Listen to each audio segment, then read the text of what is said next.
COVID-19 can be spread by people who have contracted the virus, even if they have mild or no symptoms.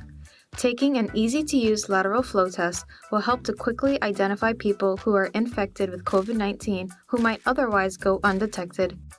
If you are experiencing COVID-19 symptoms, do not use a lateral flow test. Stay at home, contact the flu hotline, and consider scheduling a PCR test by visiting hsa.ky. Step 1. Before taking the swab, be sure to wash your hands with soap and water or use hand sanitizer. Lay out all the items in the test kit onto a clean surface.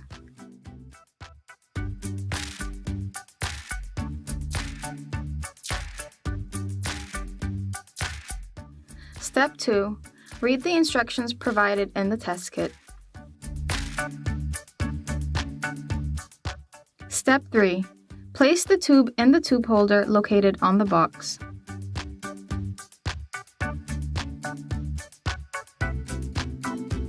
Step 4. When you're ready, place the fabric tip of the swab inside your nostril, about 2.5 centimeters or 1 inch up, and circulate 5 times. Use the same swab and repeat the process in the second nostril. Step 5. To complete the test, put the fabric tip of the swab into the tube so it's in the fluid. When processing, the swab must be rotated in the tube for 30 seconds, then rotated 5 times while squeezing the side of the tube. Place the swab into the plastic waste bag. Gently squeeze the tube to place 4 drops of liquid onto the test strip. Step 6. Set a timer and wait 15 minutes to read your results. Step 7. Safely discard test kit and contents.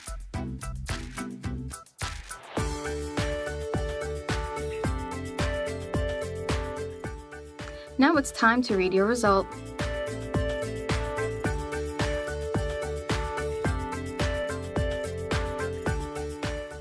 If your test result is negative, you may continue your daily activities and continue to practice good hygiene.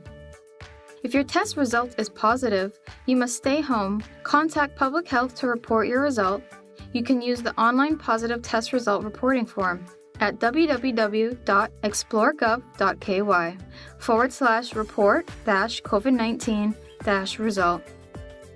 Your parents should inform your school of the result and you'll undertake remote learning.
You are watching the CMR COVID Spotlight. I'm your host, Kevin Watler, and thank you for joining us tonight. And we're going to be talking to a couple of doctors. Dr. Paul Banerjee, he is going to introduce himself in just a little bit, but we also have a doctor from Jamaica, Dr. Street, who's also joining us. Dr. Banerjee, going to start off with you. Can you just kind of introduce yourself and tell us a little bit about who you are and what you do for a living?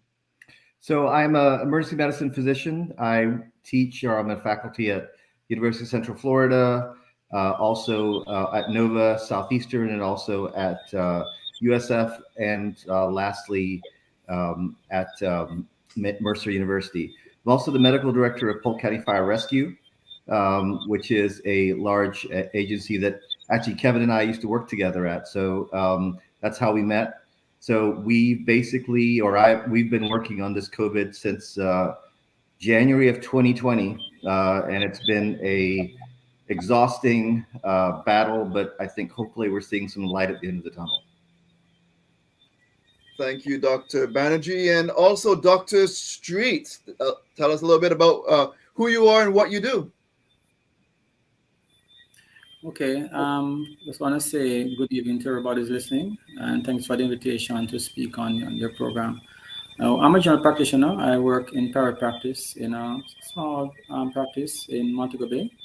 I am the owner and I'm the director there, and I've been there now since about 2014. Thank you so much. So, we're going to, I guess, just start a discussion a little bit of some of the experiences you all have. I know in Jamaica, COVID's been a pretty significant deal for quite some time as well. And Dr. Banerjee, you know, in Florida, you've also been dealing with a lot of the same. But let's start off with our neighbors to the east of us over in Jamaica. Dr. Street, what's the experience been like over there? Well, we just coming out of a spike, and it is quite significant because the numbers were just very overwhelming. Large number of persons in the hospital.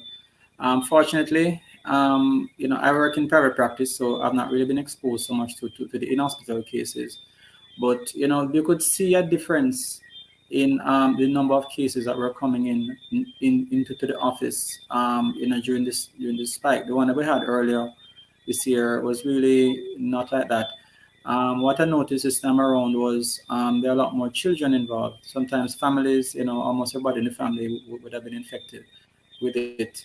And just the frequency, like in the past, spike we had earlier this year, you'd see maybe three persons a day. Now, when they had a spike, most recently, five, six persons coming in, and it was a lot more difficult to let persons get tested. Previously, most of the patients would have gotten their test done through the government system. But during this last spike, quite a number of patients who would have wanted to get tested didn't.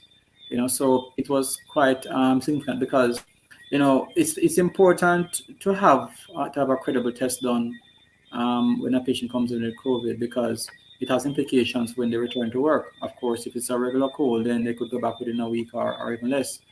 With COVID, they have to be out for 2 weeks. And of course, how you treat the patient is different when it's a COVID case as opposed to regular cold. So it's really kind of impacted on the management of the cases, because they really didn't know what they were dealing with a lot of the time. So it did impact on the management of the patient somewhat.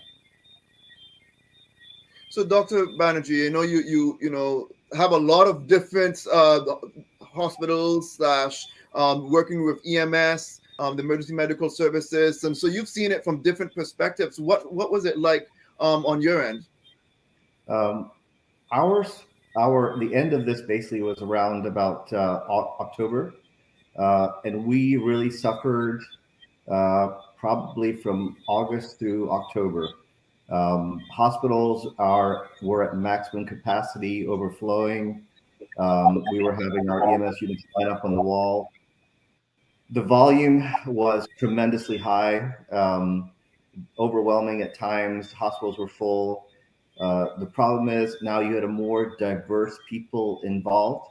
As the previous physician said, a little younger caseload from the original wave that happened. People tend to get sicker quicker. And it was very emotionally exhausting. And we basically were just trying to tread water to overcome this. But if you can be prepared, and a lot of new therapeutics came out that were helpful, that were able to maybe mitigate this over volume to a better extent. So I think we've learned to kind of adapt, move, and create new ways to help patients.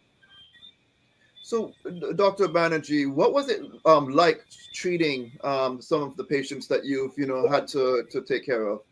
It was exhausting. I think what happens is that it's simple in that it's very protocol driven in some ways. I think we learned a lot of lessons from the first time we did this.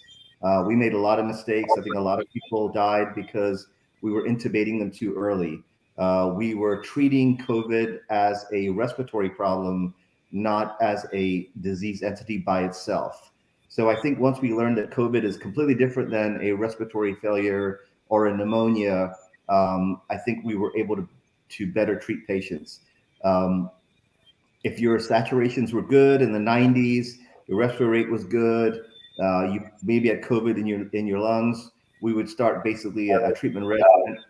One of the great things that came about was the Regeneron, which is the monoclonal antibodies, which really helped significantly reduce admissions to the hospital. And that was basically a godsend. So I think we learned, adopted, modified, learned from the mistakes we made from the first wave. And I think we may have had better outcomes the second time than the first time because we knew more and we had more therapeutics to offer. Dr. Street, what about in Jamaica? Talk about maybe some of the access to some things like the monoclonal antibody therapy. Is that something that they really have to assist with, keeping people out of the hospitals there? Really have to.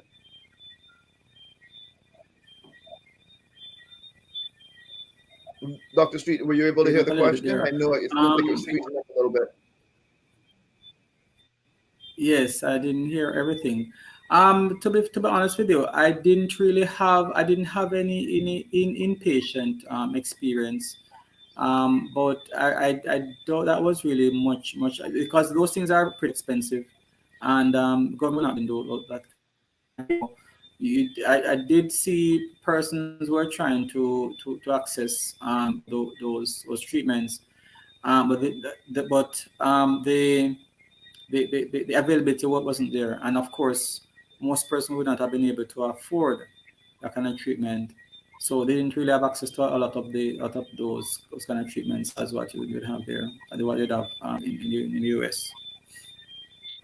Yeah, it's a world of a difference because I know Dr. Banerjee knows that at least in the state of Florida, if you needed monoclonal antibody treatment, they were set up at different locations throughout the entire state where you were able to get the treatment, and there was no cost. The government did provide the financial coverage for that, and I know in Cayman they are working on getting some for in anticipation of continued increase in cases.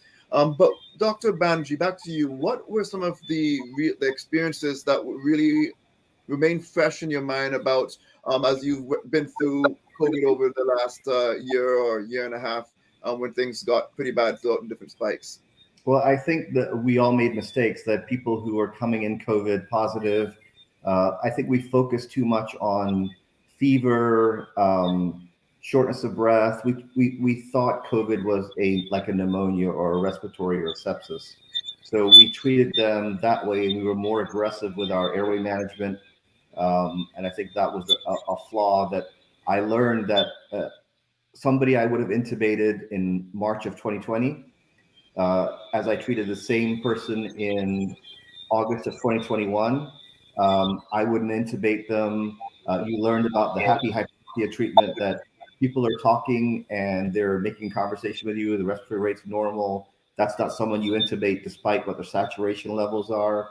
I think you learn to be a lot more creative and not to go down that intubation route that we did before, and using high flow oxygen, other therapeutics that we did. So I think, I don't know if we'll ever know everything about COVID, but I think what we do is we learn, adapt, and modify based on what we see, what clinical findings we have, what we read and learn.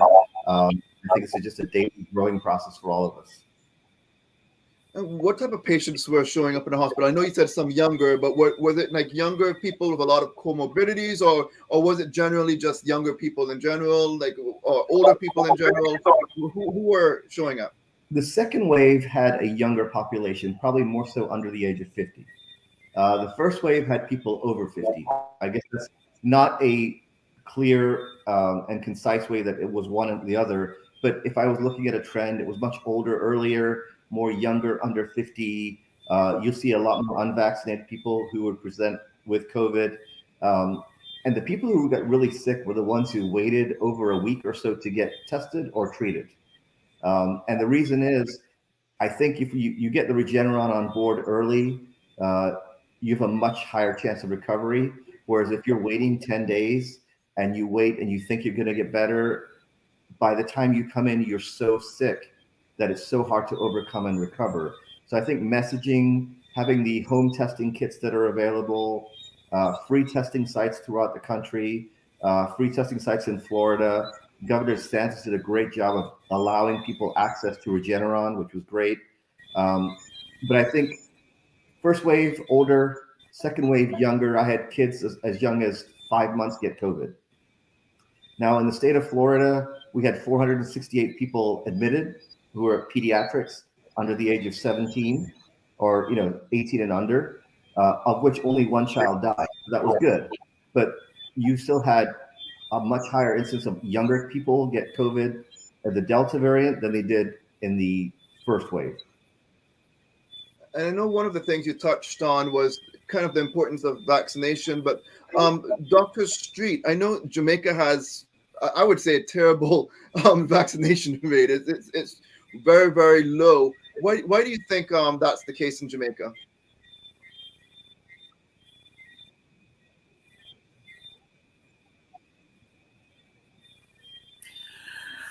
Well, that's a good question. I guess that's a moot point.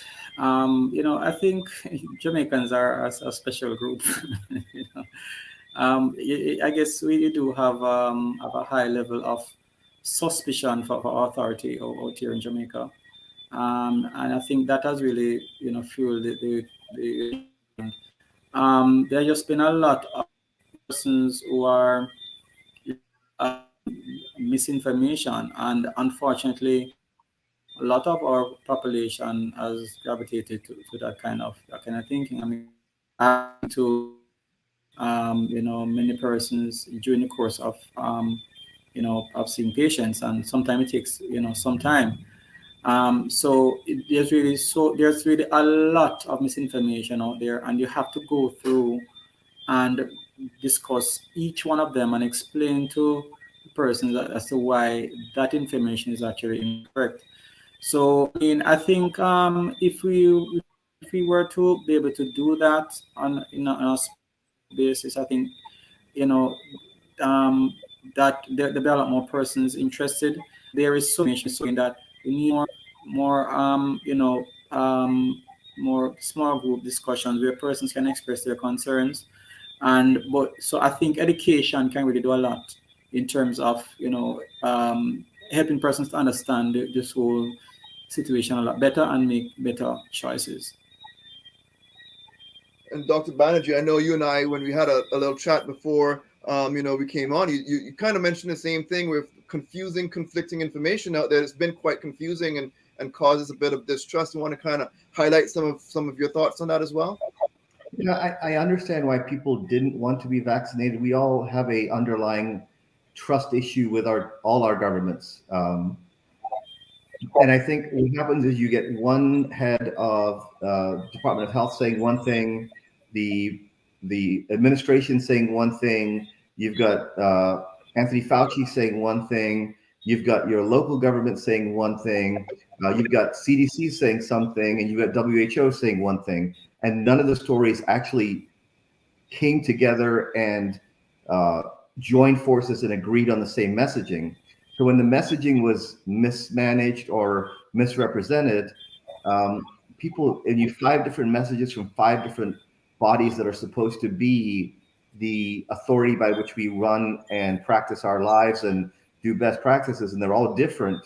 And people feel that, well, I don't know if anybody is in sync, or there has to be something wrong, because if this is such a bad disease, why are you not all having the same messaging? And as a result, people get careful, worried. They don't want to feel like something's going on, so they don't take the vaccine. So what would you say to some of your patients who are saying, I'm not going to get vaccinated? What is kind of your message to them? I'm really a choice person. I think if you're older, 55, you have risk factors. I think it's kind of essential that you do get the vaccine. We have a lot of paramedics, and just in the whole United States, and Florida specifically, less than 40% are vaccinated. They're young. The risks are low. They don't want to deal with the side effects or the bad effects that can happen from the vaccine. But the only thing I can say is that if you take the vaccine, the only real benefit, you'll still get fevers, you still transmit it, you'll still get sick, but you have a lesser chance of the vaccine implanting in your lung, which is basically the cascade that will occur to ultimately lead to your downfall and death. So if the vaccine could help prevent the implantation of that virus, and this is very simplistic terms, landing in your lungs and causing that cascade of death, maybe that's worth thinking about. What about you, Dr. Street?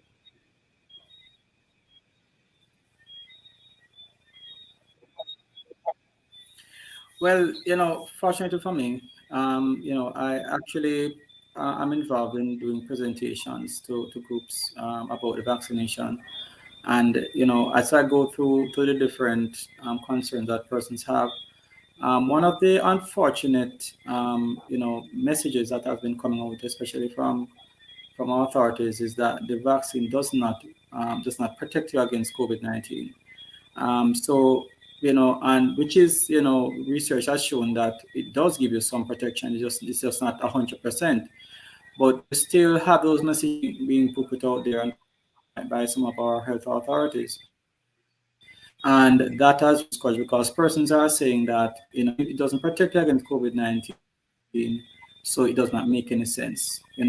So what I'm saying is that message is actually incorrect. The vaccine reduces the chance of you getting the infection, and it also reduces the chance of you getting complications and transmission and death. So it's a multi-stage protection that you get. So that is one of the things that I let them understand first, that it does give you some protection, it's just not 100%. And then go through the different concerns. They have some persons are concerned about, they say that they are being forced to do it. I explain to them that it's not a matter of being forced, it's a matter of really of just protecting people, keeping persons out of certain spaces where they are high risk.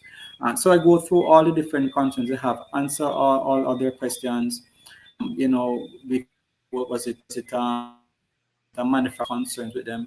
So I go through each concerns they have, and most people, after getting all that information, they change their minds about it, or they're more willing. You do have a few persons, even after going through all of that information, they may still hold to their point. Again, Dr. Banerjee spoke about the side effects of the vaccines, and I do explain to them that, listen, it's just like another medication. It does have side effects, but you have to look at the risk that the virus causes as opposed to the vaccine. I try to be honest with them. I don't tell them that the vaccine cannot hurt them. I tell them straight up, the vaccine can hurt you just like another medication, but you have to do a comparison with the infection as opposed to the vaccine, so you can make an intelligent choice. So, do have a question that came in on Facebook from Soka Felix. Question about PCR test results. PCR tests with results in 30 minutes. Are they really PCR tests? I always suspected that they're antigen tests. So, is there a PCR test that you could get a result that quickly? Well, that's called the rapid test. And the rapid test is basically a nasal swab that you will get back within 30 minutes, maybe an hour, probably. And it's about 90% accurate. But yeah, the regular PCR tests that are antigen tests are a send out to be 24, 48 hours before you get that back. Thank you for answering that. So, Dr. Banerjee, I know you said you treated COVID patients. What are some of the trends that you kind of noticed with them? You want to kind of walk us through some of the stages that you kind of noticed as well? So I gave you a slide. I don't know if that's something that you can put up on these stages that happen. And as I walk you through this, with COVID, basically day one, patients will present and they'll have experienced fever. They'll have like chills, body aches, cough, dry, non-productive symptoms. Day 5 is when you start they feel a lot worse, especially the older patients with pre-existing conditions. They start having difficulty breathing. Day 7, patients will start significantly having more breathing problems. They're admitted to the hospital. They are basically then the therapeutic start. Day 8, you look at what happens. Basically, respiratory distress occurs, and basically you can't provide enough oxygen to become hypoxic. Day 10, either patients either get better or they get worse. And that's why it was really important to test early to know within 10 days if you have symptoms. Don't wait. Day 12, usually they have this cough that can linger. In survivors, basically they have breathing problems, but they can recover. But either it's kind of like that cliff. At day 12 and 13, either they fall off the cliff and get fulminant COVID and have respiratory failure and depression, or they can kind of wean off and slowly recover. But getting COVID isn't just the problem; it's the side effects of COVID, what it does to your body afterwards, which is another problem as well. And I guess there's also long COVID that's some people develop, and so you want to kind of talk about long COVID a bit. Do you want Dr. Street or? Dr. Street, are you familiar with the long COVID, and that's probably something that kind of gets into private practice after they leave the hospital? Yes, I have seen a few cases. There are a range of different things. I remember I had one patient who had a neuropathy. They had a nerve that just seemed to have a sensory nerve in their leg. So a part of the leg was just numb, and it remains remains that way. I had another patient who continued to have loss of smell and taste, and that has persisted for quite a number of months. I've also have had patients who have anxiety.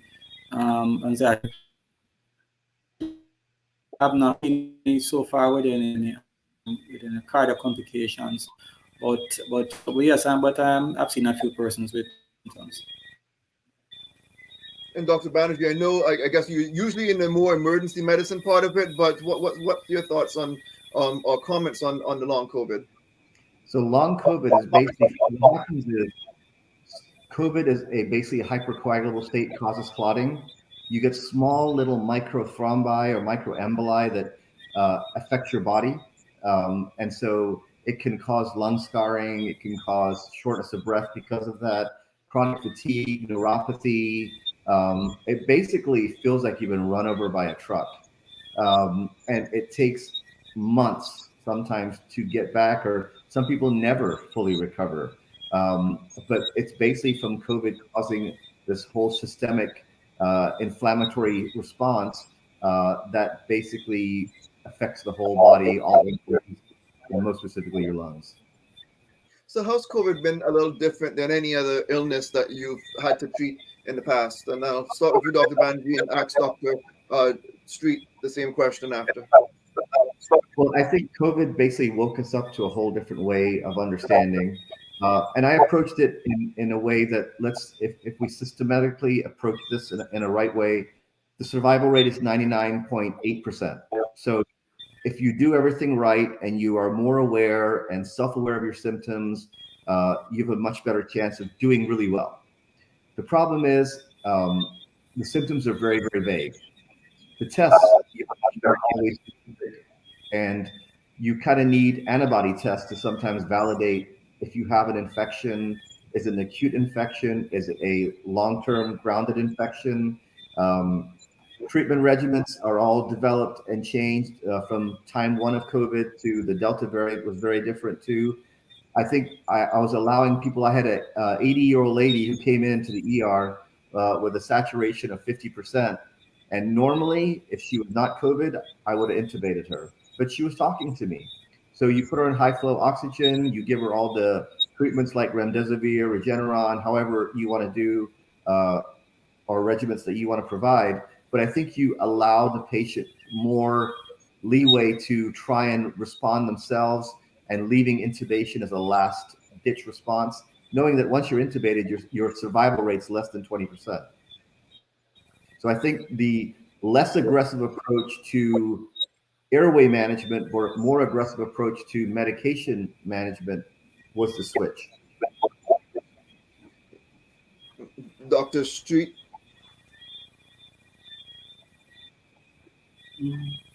Well, I mean, there are just so many differences, it's just the whole emotional side of it. There's just so much emotions wrapped up in this infection. As I mentioned earlier, there has been an all-out information war. These things coming in and making things a lot more difficult than they needed to be. You see people who, I mean, I think they see themselves as heroes, trying to go against authority. When it's just really about a health issue, you have persons from the religious spheres getting involved, muddying the water, and also in terms of it created a lot of fear, even in us as healthcare providers. You just never know when you're gonna come down with this infection. You just and even with with the there's so much uncertainty. How we're gonna end up. A person may come in with very simple symptoms and may hospital and may actually die. I had a patient who was, just about 40 years old, fairly young and fit, no chronic illnesses. And I was shocked to hear that he had died. So, there's just so much uncertainty about it. And there's so much, personal fears and concerns about yourself, about your family, and about how your patients are going to turn out. And also about the uncertainties in terms of how to treat it, people giving their own opinions. There's just a lot of confusion, and it has really made things a lot difficult to manage overall.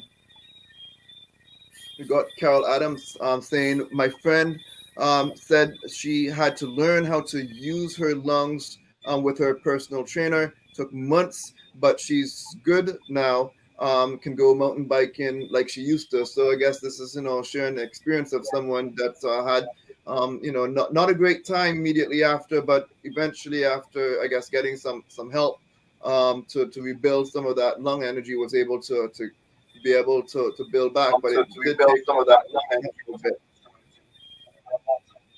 So, do want to ask, what are some of the symptoms that people should not ignore? I know, Dr. Banerjee, you kind of mentioned earlier on that people waited a little too long necessarily to get treatment.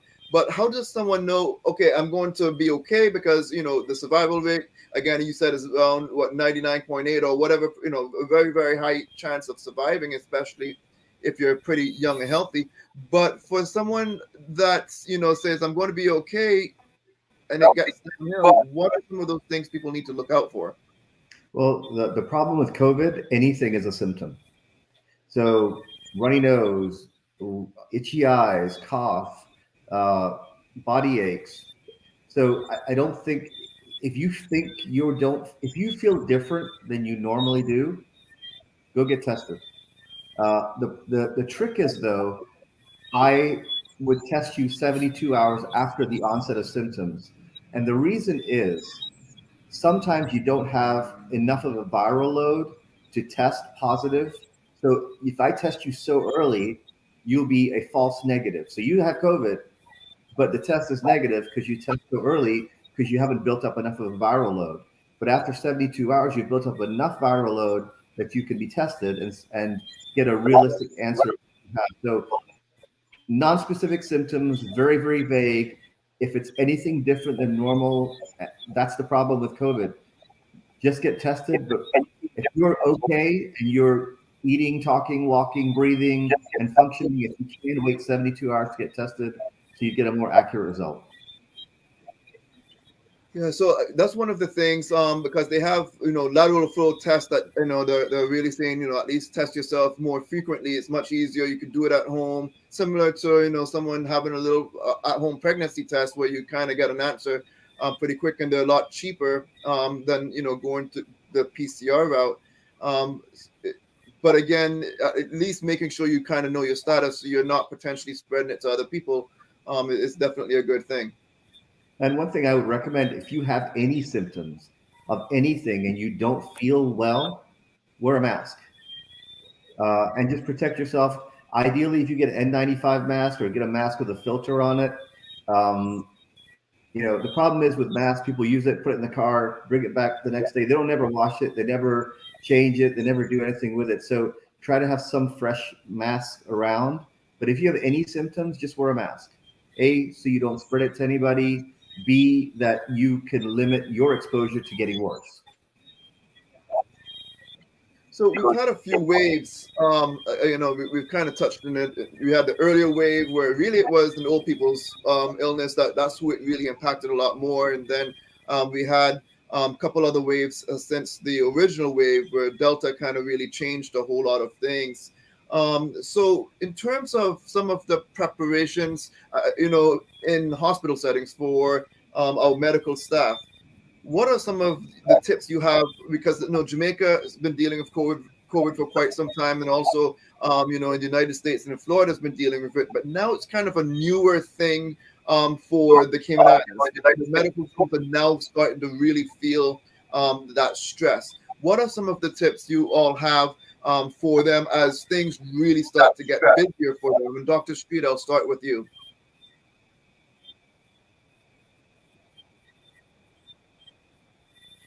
Well, one of the things that is just try to be sensible about about this thing, because concern I have is that, especially with the authorities, I think sometimes they want to make sure that certain interventions are going to work, and I made the point about the boosters.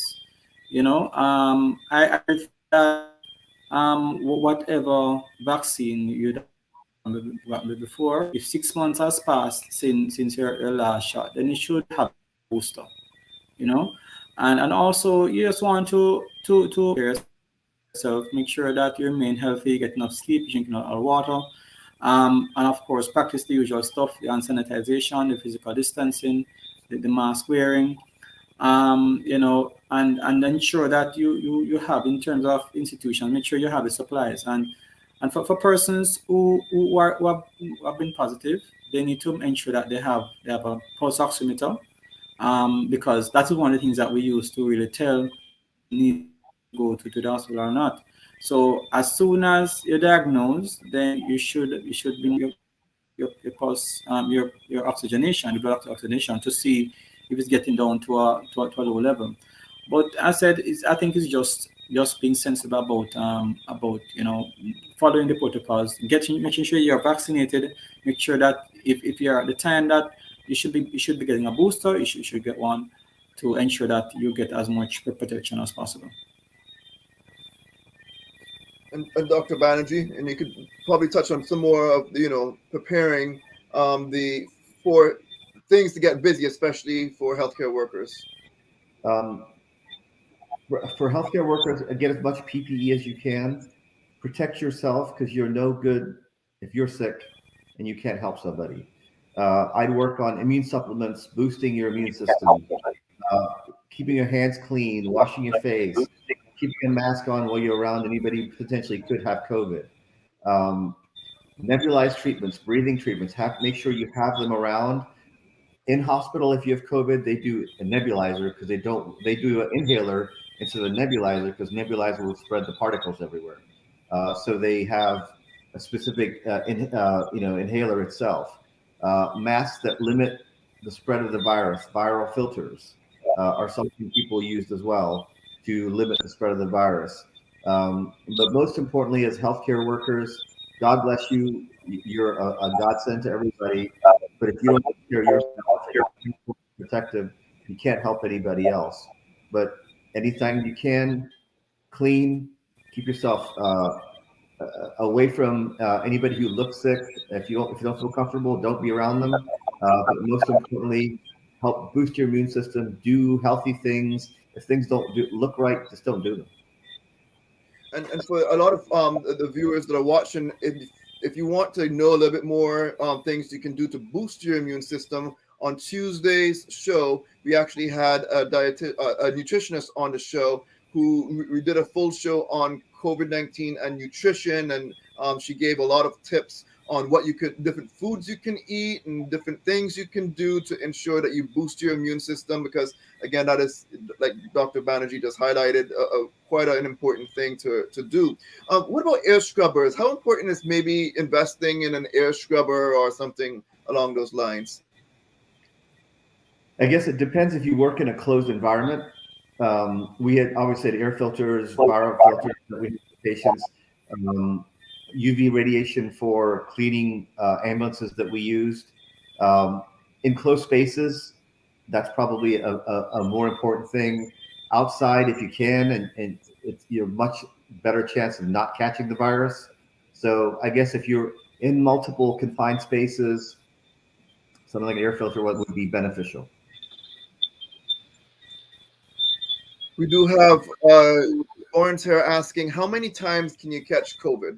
Dr. Banerjee, you want to take that one on? Pick a number. So it doesn't matter.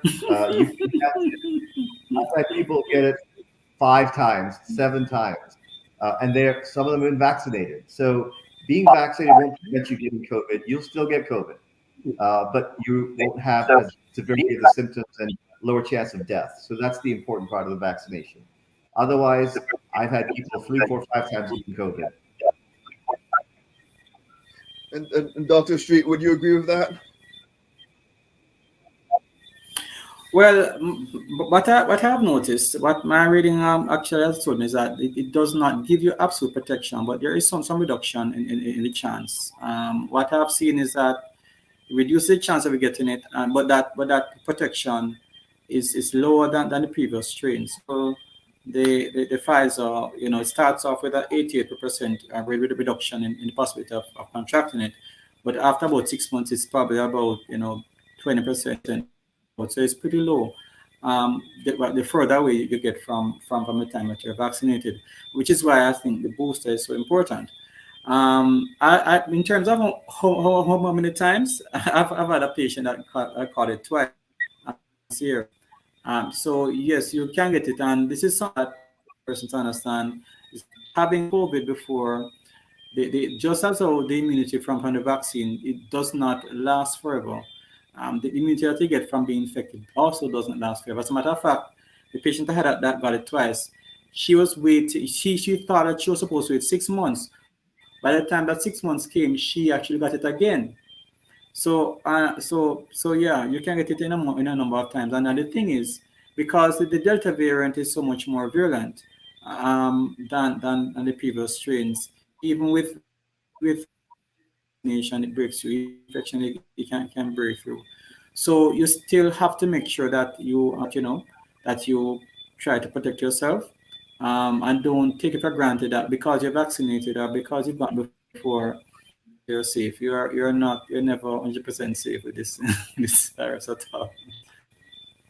We got another question. This one came from Alma and says, can you ask the doctors how long would they say one should stay in isolation after being testing positive, as some people are getting frustrated because they're having a second positive? So the CDC guidelines were that if you have COVID and you're asymptomatic for 24 hours, after 10 days of isolation, you can go back into work or go back in population. Obviously, if you're still COVID positive, now you can still be COVID positive up to 3 months after initially getting the virus. So you may not be, after 10 days, the amount of viral shedding that you have is minimal. So the chances of being contagious are a lot less than they were day one because the viral load is exponentially dropping. But after 10 days, you don't shed enough virus to be as contagious to others. So that's why they say at day 10, you can go back out in general population. But even with that, if you're testing COVID positive and it's been 10 days, you can still wear a mask. But you still have to wear a mask in public or, especially or in any closed environments after 10 days, even if you've had COVID and you're asymptomatic 24 hours, because you could still be COVID positive, as I said, up to 3 months. Yeah, but I know the Cayman Islands took a little stricter stance on it and had it a little bit more strict. But as things start to open up a bit more, a lot of that will be relaxed. We'll go over to Carol's comment or question, and it says, "At what point does this become endemic rather than pandemic? We all know it will never go away, but these lockdown laws, etc., cannot continue every time there is a spike. $1 million question there." Personally, I'm happy to have a booster every 6 months if necessary, but I know that's a huge issue. Um, Dr. Street, you want to start with that one? And Dr. Banerjee, I'll go to you for your comments on that after.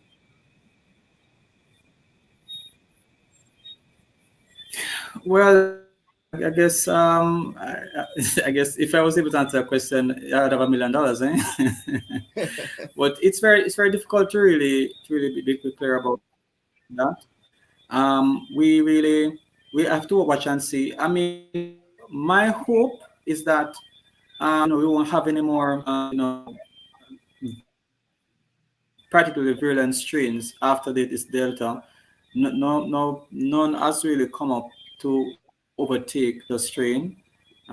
Here in Jamaica, the numbers have been trending down, and so I'm hoping that if we could get our vaccination rates up and also take the other measures, because treat this thing properly in terms of a personal measures and also vaccinations and so on. Where as Dr. Banji said, boost your immune system, wear your mask, sanitize, all of those things. I really think we can see the back of this thing. We just need to make sure persons are properly educated, because the thing is, even when you have high levels of vaccination, Cayman has high level of vaccination and still that an outbreak. You depend on vaccination alone, and you have to make sure that you keep up with the boosters. What I think one of the challenges that some countries are facing is that they are waiting on the WHO to give them go ahead to get boosters, and I don't really agree with that approach. I think if you look at the research, it's pointing in the direction that once 6 months has passed, get yourself a booster. I think if we're to do that along with the other measures, and I think we'll be much further along in terms of getting this thing under control. Dr. Banerjee?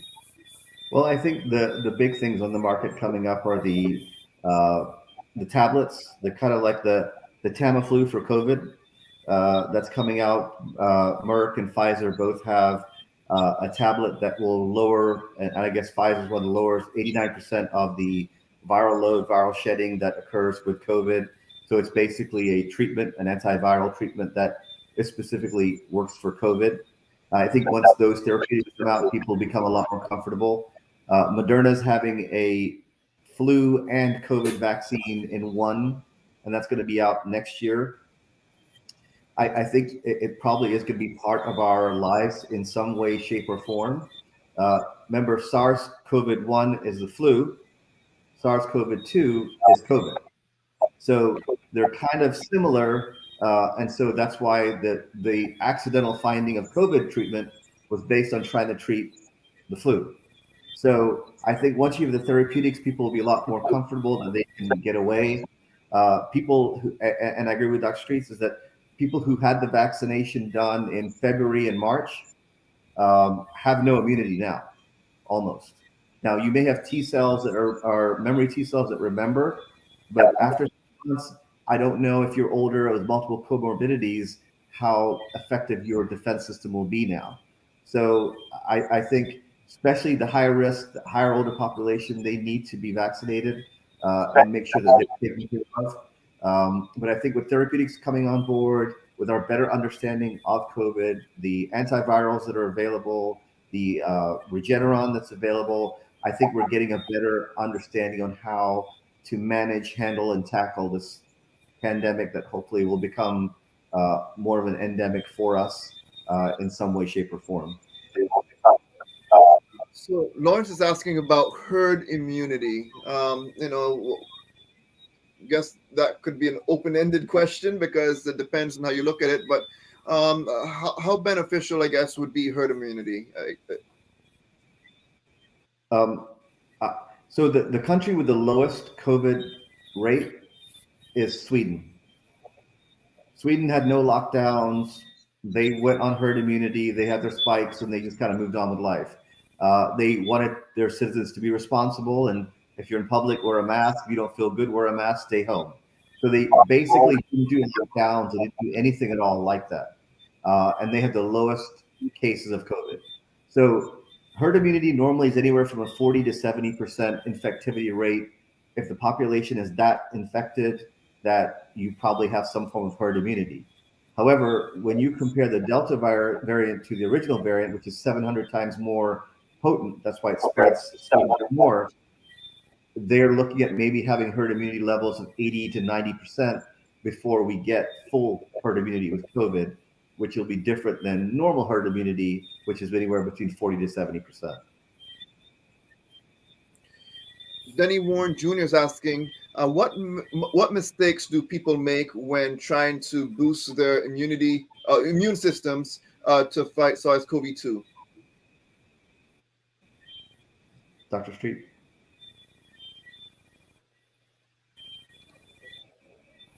Well, I guess you'd have to look at an individual basis. I mean, one of the things that persons sometimes do is they may think that because they're doing these different things that they may be protected, they are fully protected, but there's nothing that can guarantee that you don't get COVID. So first of all, you want to understand that you cannot depend on any single intervention, right? Don't depend on any single intervention to give a protection.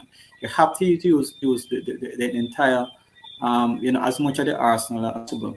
The other thing is that, I would recommend to persons that if they're going to be using supplements, best to use what I would call nature-based supplements. So if you're going to be taking a vitamin C, make sure ingredients, for example, things like and bioflavonoids and just depend on supplements either. Try and get as much of the nutrients from your food. So along with getting your vitamin C and your zinc and your turmeric and all of those things, make sure that you're getting from your food as well, from fresh vegetables and fruits and so on. Try not and also don't focus on food alone. Ensure that you take care of your water drinking. Make sure you're getting enough rest. Make sure that you get times to relax. You don't overwork yourself. Make sure that you limit the use of chemicals. So don't depend on any one thing. Have a more broad-based approach, and try and get food as close to their natural state as possible. And don't just depend on taking supplements. Dr. Street, I think you watched Tuesday's show or something because what you said, a lot of those things was also shared by the nutritionist we had on that discussion. So again, if you missed that show, it is available on Facebook and YouTube. You could go back and search for it. It's in a playlist, especially on Facebook, on the Cayman Mall Road Facebook page. So please do watch that show. But thanks for highlighting that again. Danny Warren Jr. did have a follow-up question. I think it might have been in something in relation to what you had said, Dr. Banerjee. Are you saying that vaccine-induced bone marrow plasma cells are useless? Vaccines are useless? Vaccine-induced bone marrow plasma cells are useless. I'm not sure if that's what he meant. I don't know if Danny wants to kind of type back in there and clarify his question. But as we do that, on the Sweden comment, Carol was saying Sweden is a great example, but they have less population and more open space than, say, a country like Brazil or India with cramped, crowded living conditions. You want to kind of offer some more feedback on that, Dr. Banerjee? Yeah, I mean, Sweden also has big cities like Copenhagen. Brazil has isolated small big cities like Rio, Sao Paulo. India obviously has the big cities. A lot of rural areas too. I think a lot of it is you have a certain level of education, understanding, awareness of what's going on too. But there are a lot of small countries that didn't have the benefits and the results that Sweden did.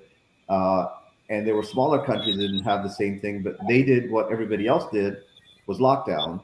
So if you compare just per capita, per size, per everything else, they did better than everybody else, and they didn't have lockdown. So her point is true, because big countries have a much larger population, but you can compare that to smaller countries that did the lockdown that didn't have the same results. So it looks like my mom is watching. Hi, Mom. Hi, Mom. How soon should you get the booster if you just recovered from COVID? Well, with the COVID vaccine, so once you have immunity, you have a 21% higher protection than you do with the vaccine. So that's number one.